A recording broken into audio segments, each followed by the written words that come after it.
것이다. 우리가 사회주의 할 때는 뭡니까? 개인보다는 공동체를 우선하는 인간 생활의 개선을 목적으로 부동산 문제 등의 해결을 하기 위한 방법을 찾는 시장은 굉장히 효율적이거든요. 근데 그 시장이 고장났어. 자동차 고장난 거랑 똑같아요. 그럼 고쳐야죠. 네. 시험과 관련된 부분을 지금부터 들어가 보시면 되겠습니다. 안녕하십니까. 자, 이번 시간은 제 9강이고요. 2장 부동산 가격 이론입니다.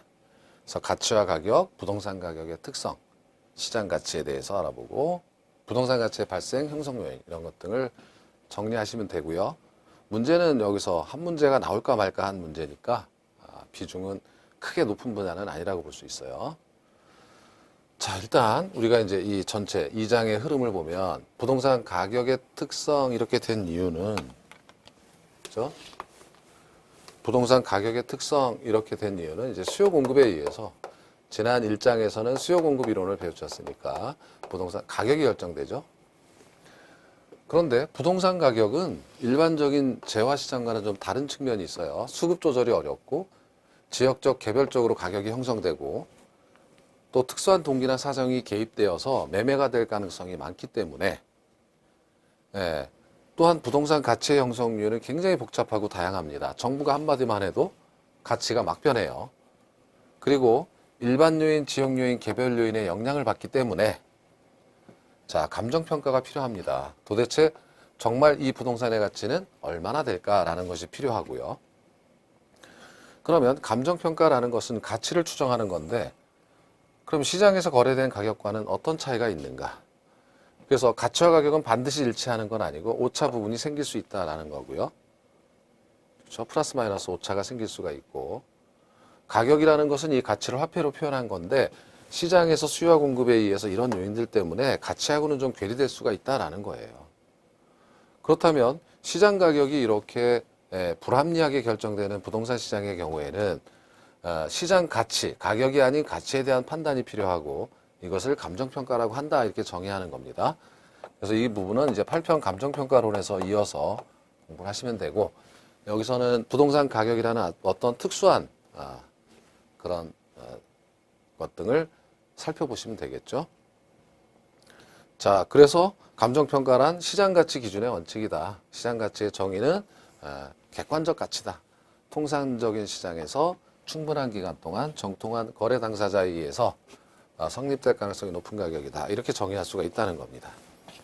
이러한 것들을 2장에서 보시게 되는 거예요. 자, 1절 가치와 가격에서는 그러니까 이거는 가볍게 한번 보시면 돼요. 이 내용은 8편과 관련이 돼 있어요. 마지막 편 8편의 감정평가.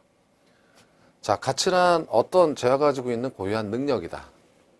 그게 가치라는 거예요. 화폐를 매개로 하면 그걸 가격으로 너 능력 좋다. 너 얼마짜리냐 이렇게 되면 가격이 되는 겁니다. 이러한 가치는 고전학파는 객관적 가치설. 자, 이것은 나중에 감정평가에서 원가 방식의 근거가 된다 이거죠.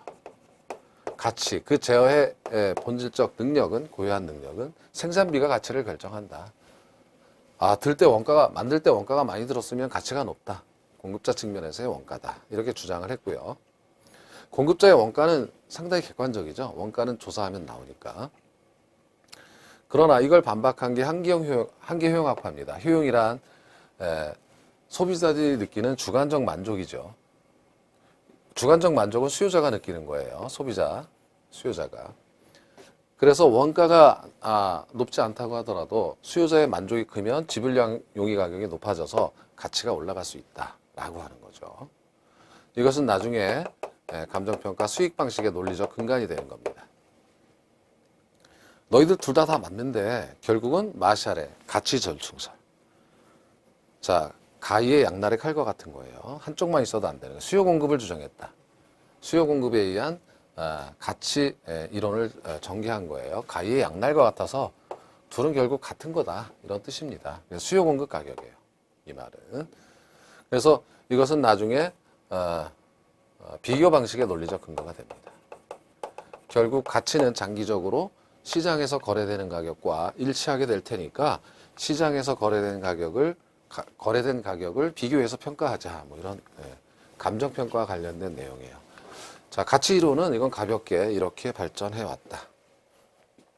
자, 가치라는 걸 다시 한번 생각해 보면 어떤 제어가 가지고 있는 고유한 능력이다 그랬어요. 이 분필도 가치가 있는 것은 제가 이걸 통해서 여러분께 쓰면서 설명을 하게 되는 거고, 그렇죠? 옷이라는 것은 추울 때 따뜻해 주게 하는 그런 능력이 있는 거죠. 가치. 제가 말씀드린 이런 가치는 사용 가치라고 합니다. 사용적 측면에서 어떤 능력이 있는 거죠. 분필, 옷, 그렇죠? 안경이 있다면 안경으로 잘 보이게 해주는 그런 가치가 있어요. 그 가치는 굉장히 사용 가치는 주관적이에요. 분필 같은 경우는 제가 큰 효용을 느끼지만 저 같은 경우 이런 고려청자, 조선 이조백자 이런 것 등을 큰 가치는 못 느껴요. 제 입장에서는. 그러나 골동품 수집가는 엄청난 가치를 느낄 수가 있어요. 그렇죠? 그러니까 어떤 재화에 대한 능력을 평가하는 데 있어서의 가치, 즉 사용 가치는 이용자마다 다를 수 있다. 주관적 가치다 이렇게 얘기할 수가 있는 겁니다. 자, 교환 가치라는 것은 그러면 자, 저는 이 골동품을요, 이 이조백자를 이거 막걸리 담아서 먹는 정도밖에 전 안 될 테니까 만 원에 기꺼이 만 원이라면 내가 사겠다. 이게 뭐 이제 병이라는 사람이 있다면. 그러나 갑이라는 사람은 더 높은 가격을 기꺼이 지불할 수 있다. 나는 100만 원에 사겠다. 이렇게 할 수 있는 사람도 있죠. 이렇게 사용 가치는 굉장히 주관적이다 그랬어요. 자, 이 수요 곡선의 의미는 우리 수요 공급 이론에서 배우셨지만 이 수요 곡선의 높이가 개별 소비자가 지불할 용의가 있는 최대 금액을 연결한 곡선이죠. 가치가 낮을수록 가격이 낮을수록 더 많은 사람이 사려고 하는 거잖아요. 그래서 수량이 늘어나는 겁니다. 사려고 하는 수량이. 자, 그래서 병이 여기 있네. 그죠? 이렇게 사람마다 다 다르지만 교환 가치란 이것이 시장에서 거래될 때 이렇게 딱 결정되는 거예요. 이걸 팔려고 하는 사람과 사려고 하는 사람이 만나서 일치하는 그러한 가격, 가령 이게 50만 원이다라고 하면 이게 교환 가치입니다. 일정 비율로 교환될 수 있는 가치예요. 이것은 객관적 가치죠. 주관적 가치가 아니라 사람마다 다른 게 아니라 그거 시장 가면 50만 원에 살 수 있어라고 하는 객관적 가치. 이걸 교환 가치라고 한다. 사용 가치가 있는 물건은 모두 교환 가치가 있게 되겠죠. 자, 또 다른 하나는 이걸 조금 응용해 보면 투자 가치와 시장 가치도 같은 맥락이 이거죠. 자, 투자 가치라는 것은 이게 이제 애플 회사죠. 아이폰. 잘 아시다시피 구글. 주식시장에서 거래가 되는데 자, 구글을 주식을 지금 사면 가령 100만 원이라고 가정하면 투자 가치가 있는가? 앞으로 미래에 얘네들이 수익을 많이 창출할 거니까 나는 150만 원까지는 올라갈 수 있다라고 하면 사는 거죠.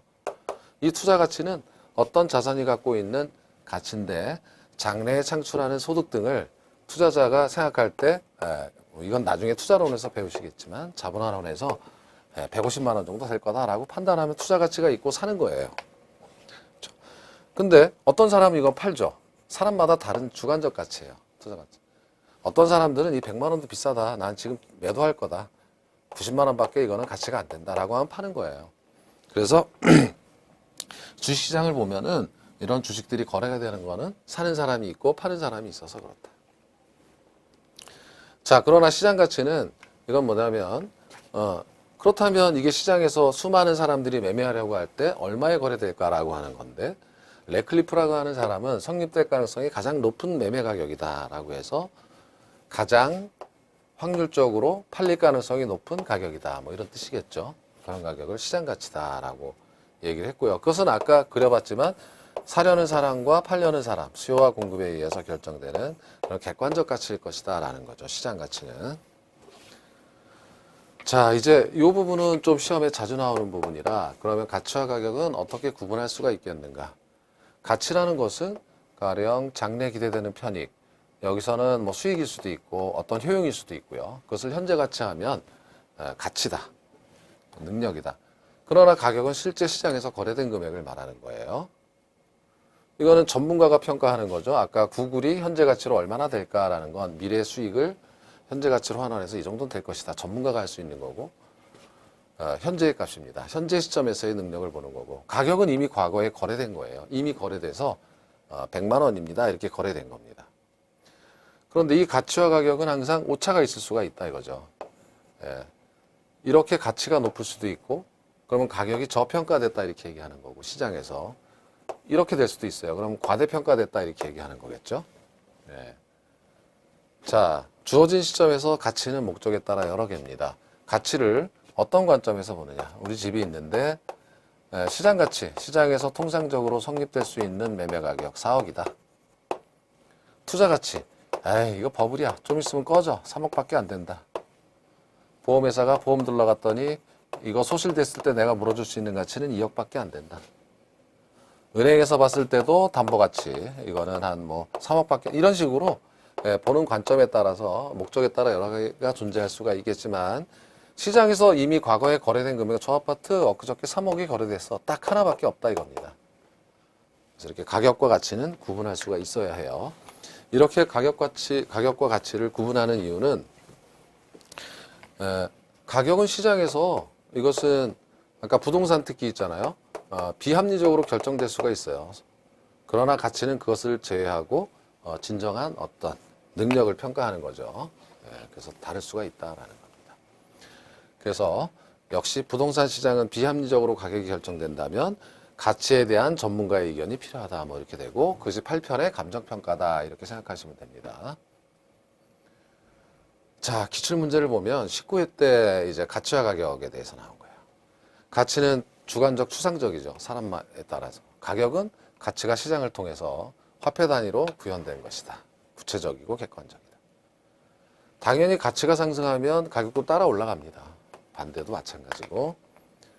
자, 수요와 공급의 변동에 따라 단기적으로 가치와 가격은 일치하지 않을 가능성이 크죠. 그러나 이제 시장이 합리적이면 이게 일치하겠죠. 장기적으로는 괴리가 아니라 일치해 나가겠죠. 3번이 틀린 답이 되는 거예요. 자, 목적에 따라 여러 가지. 그러나 가격은 하나. 가치는 장래기대되는 유무형의 편익을 현재 가치로 환원한 값으로 정의할 수 있다입니다. 자, 25회 때도 이런 문제가 나왔어요. 비슷한 문제입니다. 가격은 특정 부동산에 대한 교환의 대가로서 매수인이 지불한 금액이겠고요. 가치는 효용에 중점을 두며 장래기대되는 편익은 금전적인 뿐만 아니라 비금전적인 효용, 주택에서 얻는 효용들, 이거를 가치로 현재 가치할 수 있겠죠. 가격은 현재의 값, 가치는 장래기대되는 편익을 예상한 미래의 값. 틀렸죠. 가격은 이미 거래된 과거의 값이고 가치는 기대되는 편익을 현재 가치한 현재의 값이죠. 현재로 만든 거예요. 미래의 수익을 현재 가치로. 그래서 3번이 틀린 답이 되는 거고요. 4번. 가치란 주관적 판단이 반영된 것으로 개인에 따라 차이가 발생할 수 있다 그랬고, 주어진 시점에서 가치는 다양할 수 있다. 보는 관점에 따라서 이렇게 얘기를 한 겁니다. 자, 그 다음에 2절에요. 두 번째는 부동산 가격의 특성 및 그다음에 시장 가치라는 것을 정의해보자라고 하는 거고, 첫 번째 부동산 가격의 특성은 그렇게 어렵지가 않아서 조금 빨리 진행해도 되겠죠. 자, 가격은 교환의 대가인 가격과 용익의 대가인 임대료가 있다라고 하는 건데, 이거는 내가 어떤 집을 샀어요. 건물을 샀어요. 5억에. 투자 원본이 되는 거고요. 교환한 거죠. 5억과. 그럼 여기서 임대료 수익이 나오죠. 연간 임대료 수익이 1,000만 원 나온다 그러면 이거는 과실이 되겠죠. 용익의 대가인 임대료가 있다라는 거죠. 그리고 소유권에 대해서만 가격이 형성되는 것이 아니라 두 개 이상 권리가 존재한다면 각각 가격이 형성될 수가 있고, 자, 여기 토지가 있는데 토지의 매매 가격이 소유권에 대한 가격이 있을 수도 있지만 여기 지상권을 설정했다면 지료가 형성되죠. 이렇게 권리가 여러 개 있으면 각각의 권리에 대해서 가격이 형성될 수 있다. 수명이 기니까 장기적 고려해서 지금 부동산 가격이 형성된다라는 거죠. 현재 상태가 최적인지를 봐야 하고 그 상태가 앞으로 지속될 것인지도 봐야 한다. 지역적으로 다르죠. 서울, 부산 다릅니다. 똑같은 아파트라도. 왜냐하면 부동성 때문에. 그래서 지역 분석한다. 다 배우신 거예요. 개별적으로 형성된다. 같은 아파트라도 층수가 다르다. 뭐 이런 거죠. 개별성 때문에 그래요. 개별 분석이 필요하다. 그리고 수요 공급 이론이 적용되는 건 맞는데 조금 이게 잘 안 된다. 이거를 우리는 3장 경기변동 이론에서 거미집 이론에서 보실 거예요. 수급 조절이 잘 되지 않아요. 수요와 공급이 잘 일치되지 않는 그런 문제가 있어요. 그래서 초과 수요나 초과 공급 상태가 지속돼서 균형으로 바로 돌아가지 못하는 그러한 것을 자주 보고 그것을 경기변동 이론에서 거미집 모형에서 보시면 되겠다라는 겁니다. 자, 15회 추가해서 이제 부동산 가격 및 시장의 특성, 적절하지 않은 것. 1번을 보시면 부동산 가격은 수요 공급에 의해서 당연히 되고 그 가격이 다시 수요 공급에 영향을 주는 부동산 가격의 이중성. 잠시 후에 설명드릴 거고요. 각각의 권리마다 개별적으로 형성되지 않는다 해서 이게 틀린 답이 되겠죠. 쉽죠. 2번이 틀렸습니다. 자, 3번 부동산 가치 형성 요인들 간에 상호작용이 형성된다는 것도 바로 이어서 보실 거고, 자, 수급 조절이 어려워 단기적으로 가격 왜곡이 발생합니다. 거미줄 모형 등에서 다 앞으로 보시게 될 거예요. 수급 조절이 쉽지 않다 뭐 이런 것만 보시면 되겠죠. 그리고 부동산 가격은 불안전 시장에서 형성된다. 개인적인 동기나 특수한 사정 개입될 수 있다. 뭐 이런 정도의 시험이고요.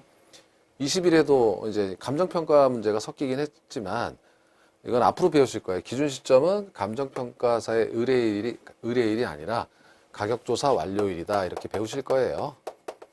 네, 감정평가하고 섞여서 부동산 가격이라고 하는 것이 감정평가와 관련이 되어 있기 때문에. 이게 뭐죠? 네, 이것만 이제 이게 밑에 다 잘렸네요. 이거 나머지는 이제 여러분께서 참고하시면 다 같은 내용들이 들어있다라고 보시면 됩니다. 자, 그 다음에 시장 가치라는 것을 정의해 보면 감정평가가 많이 나오죠. 이 장에서는 가격 이론이기 때문에 그래요. 부동산 가격을 감정평가할 필요성이 있기 때문에 시장 가치를 정의했는데 평가 대상 토지 등 이하 대상 물건이라고 한다. 통상적인 시장은 진입도 자유롭고 공개 경쟁이 가능한 그런 시장에서 충분한 기간 동안 거래를 위해 공개되는. 자, 지금 이거는 뭐냐면 출품기간의 합리성이다 이거예요.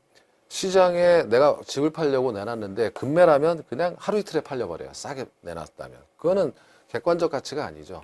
적당한 기간 동안 시장에 나와 있어야 된다 이거죠. 이렇게 급매물로 나와서 바로 팔리는 가격은 시장 가치가 아니라는 거예요. 그래서 매물로 적당한 시간에 공개돼 있어야 하고 그 대상 물건의 내용에 정말 이걸 잘 아는 사람들이 거래를 해야죠. 이거 잘 모르고 비싸게 주고 산 거는 객관적 가치가 아니겠죠.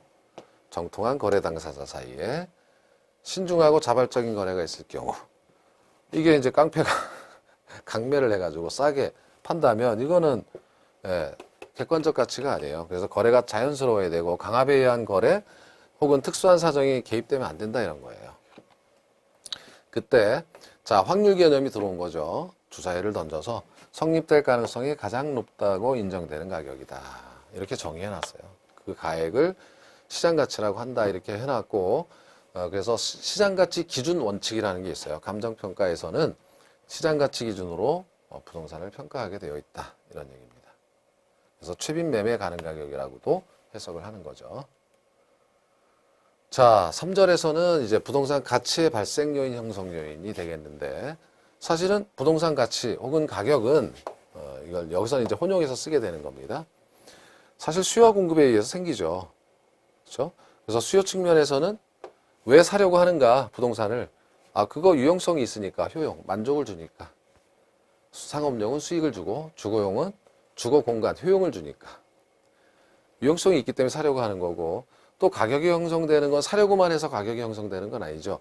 구매력이 수반되는 수요여야 한다. 이렇게 되는 거고요. 그래야 가치가 발생하죠.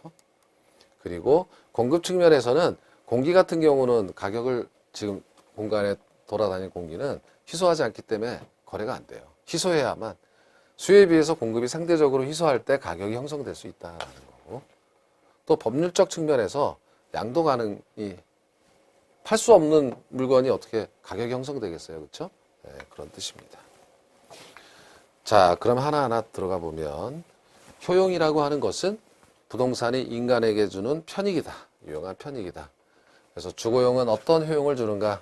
편리성, 쾌적성, 상업용은 매출액에 따른 수익, 공업용은 시장성, 생산성을 통해서 이익을 얻을 수가 있죠.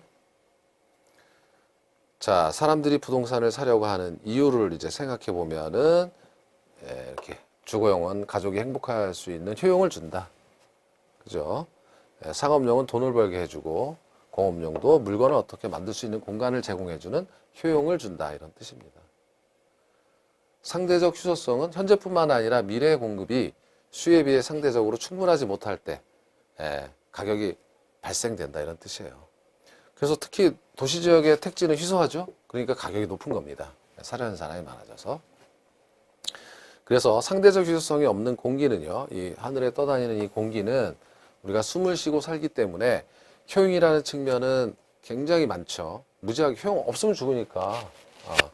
그런데도 불구하고 가격이 없는 이유는 상대적 희소성이 없어서 가격이 없어요. 수요에 비해서 공급이 너무나 많죠. 그러니까 이게 가격 형성되지 않아요. 예, 이 아래에서만 마이너스예요. 가격이 형성되지 않는다 이런 뜻입니다. 그래서 상대적 희소성. 이렇게 공짜로 쓰는 재화를 프리굿, 자유재라고 한다. 뭐 이런 뜻입니다. 유효 수요는 이미 설명을 드렸어요. 구매력이 있는 수요일 때 가격이 형성되는 거고요. 참고로 잠재 수요라는 것은 이제 앞으로 소득이 증가하면 내가 사겠다라고 하는 그런 수요입니다. 그러나 지금 현재 사려고 하는 욕구는 아니죠. 자, 유효 수요. 가령 노숙자가 이 집을 사려고 하는 수요가 강하다고 하더라도 거래를 할 수가 없으니까 이거는 유효 수요가 아닌 경우에는 가격이 발생하지 않겠죠. 매매가 안 될 테니까. 자, 이전성은 부동산 소유권 등이 이전돼야만 되는 거고, 거래가 불가능한 것은 가격이 형성될 수가 없어요. 거래가 안 되니까 사용 가치는 있겠지만 교환 가치가 없고, 교환 가치가 없으면 가격이 발생할 수가 없다. 이런 뜻입니다. 자, 문제를 보시면 10회 때는 시장에서 부동산에 대한 가치가 형성되고 사람들이 거기에 기꺼이 대가를 지불하기 위해서는 가치 발생 요인들이 구비되어야 한다. 다음 중 이에 해당하지 않는 것은. 자, 효용, 이전성, 상대적 희소성, 유효수요, 효율성. 효율하고는 상관없죠. 효율적인 거하고는 상관없습니다. 효용이죠. 그래서 5번이 틀렸고요. 22회입니다. 부동산 가격의 발생 요인에 관한 설명으로 틀린 것. 1번, 효용은 인간의 필요나 욕구를 만족시켜 줄 수 있는 재화의 능력이다. 거고, 상대적 희소성은 인간 욕망에 비해 인간 욕망의 충족 수단이 질적, 양적으로 한정되어 있어서 부족한 상태. 그래서 사려고 한다. 그래서 가격이 발생한다. 3번, 가격의 발생 요인, 효용, 유효, 수요, 상대적 희소성 중 하나만 있어도 가격이 발생한다. 틀렸죠. 공기를 생각해 보면 공기는 사람들이 효용 크게 느끼고 있지만 가격이 발생하지 않죠. 그 이유는 상대적 희소성이 없기 때문에 그래요. 그래서 이 세 가지가 모두 갖춰질 때 가격이 발생할 수 있는 겁니다. 그리고 양도 가능성을 부동산 가격의 발생 요인으로 포함하는 견해도 있다. 이전성, 그렇죠? 보신 내용이고요. 자, 가치 형성 요인은 가격 발생 요인에 영향을 미친다. 바로 이어서 보시겠지만 가치 형성 요인이 뭐 전철이 개통됐다. 그렇죠? 전철이 교통수단이 좋아지면 당연히 어떻게 됩니까? 수요가 늘어나죠. 수요가 늘어나는 원인은 그 지역의 효용, 유용성이 커지죠. 이게 발생 요인 아닙니까? 가격 발생 요인. 아까 보셨던. 그렇죠. 효용. 그래서 이제 수요가 증가하니까 이렇게 영향을 미치고 상호 영향을 주고받는다라는 거죠.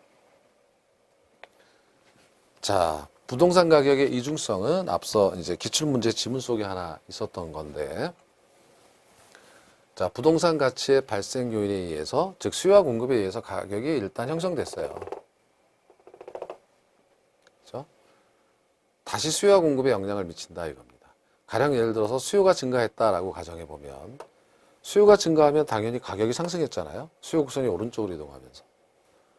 그렇지만 여기 보면 자, 가격이 올라가면 공급이 증가하죠. 공급이 증가합니다. 가격이니까 공급 곡선상을 따라서 곡선상의 이동. 여기까지 옵니다. 그래서 공급이 증가한다. 자, 그래서 가령 어느 지역에 인구가 증가했다. 그러면 수요가 증가했죠. 그럼 가격이 올랐죠. 그러면 자, 이게 주택이라면 주택의 공급이 증가하는 겁니다. 그래서 가치 발생 요인에 의해서 일단 발생된 가격은 다시 수요와 공급에 영향을 주는 거죠. 이런 뜻입니다. 자, 하락하는 경우도 마찬가지예요. 공급이 증가해도 마찬가지죠. 공급이 증가하면 가격이 하락하면 하락한 가격 때문에 수요가 다시 증가해서 가격의 영향을 수요와 공급에 다시 가격은 수요와 공급에 영향을 받기도 하지만 영향을 다시 준다 해서 이중성. 양쪽에 걸쳐 있다 이 뜻입니다. 자, 다음은 두 번째 주제는 부동산 가치 혹은 가격의 형성 요인입니다. 그래서 의의가 뭐냐? 의의는 시간의 흐름에 따라 계속 변하는 거예요. 가치 형성 요인은. 그러나 보면 서로 상호작용할 것이다 이런 요인을 보는 거고, 일반 요인이라는 것은 모든 부동산에 영향을 미치는 요인을 의미해요. 가령 전철이 개통되면 그 지역 모든 부동산의 가치가 상승하겠죠. 상가만 오르는 것이 아니라 집값도 오르고 땅값도 오르고, 그것이 일반 요인이에요. 전철의 개통이라는 요인은 다른 부동산에 모두 영향을 주는 일반 요인입니다. 자, 그 일반 요인, 이거는 외울 거 없어요. 교재에 있는 내용이니까 가볍게. 일반 요인을 사회적 요인, 가령 인구 상태, 가족 구성, 도시 형성, 교육 복지, 거래 사용 수익 관행, 이런 것 등이 가치에 영향을 준다 이거예요. 자, 그리고 경제적 요인 중에는 이게 경제 같죠, 다? 이런 거. 세금 부담의 상태. 그러면 이게 가처분 소득에 영향을 주어서 수요가 줄겠죠?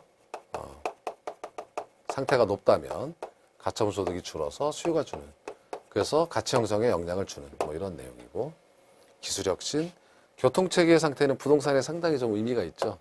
교통 전철만 뚫리면 막 올라. 경제적 요인이다. 국제화의 상태도요, 시장 개방과 관련이 돼 있어서 시장이 개방이 되면 수요가 많이 늘어날 거고, 그러면서 가치 형성에 영향을 줄 것이다 라는 겁니다. 자, 행정적 요인은 제도, 뭐 이런 게 들어가는 거겠죠. 끝에 보면 여기 제도, 규제, 정책, 뭐 이런 게 들어가는데, 특이할 만한 것은 이제 아까 세금 부담의 상태는 경제적 요인이었다면, 여기 제도적 측면에서의 문제를 따질 때는 행정적 요인으로 본다. 뭐 이런 내용입니다. 자, 그 다음에 이제 일반 요인 말고 지역 요인을 보면 분명히 일반 요인은, 자, 교통수단의 발달은, 전철의 개통은 어떤 부동산이든 영향을 미칠 거예요. 이게 전철 노선이에요. 이렇게 전철 노선인데, 그런데 우리가 알죠. 부동성 때문에 지역적으로 가격은 달리 형성되는 겁니다. 가령 A 지역에는 전철역이 있고 여기는 없어요. 그럼 A 지역도 오르고 B 지역도 오르지만, 오르는 정도는 여기는 30%가 올랐는데 여기는 15%밖에 안 오른다. 이렇게 다르게 영향을 미치는 거죠. 전철역이 없어서. 그래서 전철 개통이라고 하는 일반 요인은 어떤 부동산에도 영향을 미치겠지만, 그런 요인이지만, 그러나 지역을 들여다보니까 구체적 조건에 따라서 가격이 상승되는 정도가 다를 수가 있어요. 그래서 지역 분석을 반드시 해야 되겠죠. 부동산을 평가할 때는, 이런 뜻이고요. 자, 개별 요인은 전철이 들어온 같은 A 지역에 있다 이거예요. 전철역도 있고. 그런데 필지의 모양이 이렇게 다르다. 그럼 면적이 같다고 하더라도 세모는 좀 유용성이 떨어지죠. 건물을 세모로 올린다. 생각해 보세요. 이렇게 올려야 될 텐데, 여기 이렇게 올려도 되는데, 이게 활용도가 다르죠. 그래서 그런 개별 요인 때문에 가격이 달라질 수도 있어요. 따라서 개별 분석을 해야 한다 이거예요. 부동산은 지역 분석과 개별 분석을 모두 해야만 가치 평가가 제대로 될 수 있다. 뭐 이런 내용이 되겠죠. 자, 그래서 그 개별 요인을 살펴보면 이것도 외울 것도 없어요. 토지에 대해서는 위치 면적, 전면 너비, 일조 통풍, 고저 각지 뭐 이런 상태를 가볍게 읽어보시는 정도로 쭉 한 번만 읽고 넘어가시는 정도로 되겠고, 건물도 마찬가지 면적, 높이, 구조, 재질, 뭐 시공의 질과 양, 여러 가지 규제 이런 것 등에 의해서도 가치 형성에 영향을 미칠 수 있는 그러한 개별적 요인이다라고 생각하시면 되겠습니다. 자, OX를 한번 보시죠. 1번, 가격의 본질은 가치이고 가치가 화폐를 매개로 표현된 것이 가격이다. 맞는 거죠. 부동산 가격의 발생 요인은 효용, 상대적 희소성, 유효수요, 이전성 등이다 해서 맞는 거죠. 3번, 부동산 가격의 형성 요인 중 사회적 요인으로는 정보화, 전산화의 상태 및 국제의 상태로 들 수 있다라고 했는데, 이 국제의 상태는 시장 개방과 관련되어 있는 경제적 요인이었어요. 금방 설명드리기를. 그래서 틀렸습니다. 4번, 세금 부담이 많아 가처분 소득이 감소한다. 그럼 이건 경제적 요인이죠. 그러면 수요가 줄으니까 부동산 가격은 낮게 형성되겠죠. 부동산 가격의 경제적 요인을 설명하고 있고요. 5번 부동산 가격은 각각의 권리 이익마다 형성됩니다. 아니다가 틀렸죠. 각각의 이익마다 형성된다. 이렇게 되는 거예요. 여러분 이게 뒤쪽에 140쪽을 보면은 이게 있는 거예요. OX를 우리가 관련된 주제에서 떼어다가 보고 있는 중입니다. 자, 기출 문제를 한번 보시죠. 10회 다음은 부동산 가격 형성의 사회적 요인을 설명한 것이다. 옳지 않은 것. 이건 과거 형태의 문제예요. 최근에 이렇게 잘 안 나옵니다. 그러니까 너무 이거 사회적 뭐 앞자리 따서 외우고 이러는 거 아니에요. 그죠? 한번 참고적으로만 보는 겁니다. 이거 사회적 요인. 기술적 시는 경제적이겠죠? 기술과 관련된. 2번이 바로 틀리는 게 보여요. 나머지는 사회적 요인이다. 자, 13회. 부동산 가치 형성의 일반적 요인 중 경제적 요인에 해당되는 것으로만 묶인 것은 해서 이런 유형의 문제가 13회가 마지막이었죠. 13회면은 2002년인가요? 그러면 14년 전을 끝으로 이런 문제는 안 나오는 거예요. 교통체계 상태하면 교통체계 상태는 경제적 요인 맞지만 도시 형성 공공시설 정비 상태는 사회적 요인이고 계획 규제하면 행정적 요인이고 국제화는 경제적 요인입니다.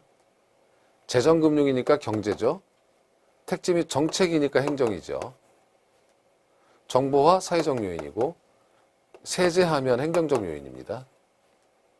기술혁신 경제적, 세금 부담이니까 경제적 요인. 세제는 행정이지만 세금 부담은 경제다. 뭐 이렇게 물어본 좀 그렇죠? 수준이 그렇게 높진 않은 문제입니다. 좋은 문제는 아니지만 이렇게 있었다. 이런 문제 등이 라는 걸 참고하시면 되겠어요.